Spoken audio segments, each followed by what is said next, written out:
Another day, another ligpit na naman tayo today. So, ito na nga, for the ligpit na naman tayo ng ating tindahan. Ito nga ang pinaka-struggle sa akin kasi nga, umaga mag-display ka tapos sa gabi magliligpit ka. O diba, everyday kang ganyan. Medyo struggle talaga kasi hindi pa talaga naayos tong tindahan ko.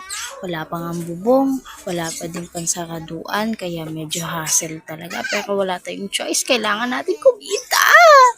So yun na nga, ligpit na tayo, di ba? Kasi ang dami ko talaga niligpitin.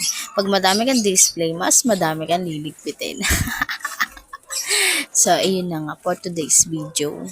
Ayan, kinukuha ko na ang mga ligpitin at biglang bumili sa tindahan ko, 'di ba? Kahit sarado na, may bumibili pa.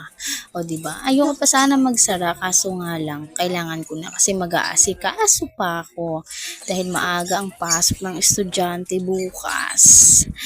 Ay nako, mga magulang talaga kailangan nating kumayod.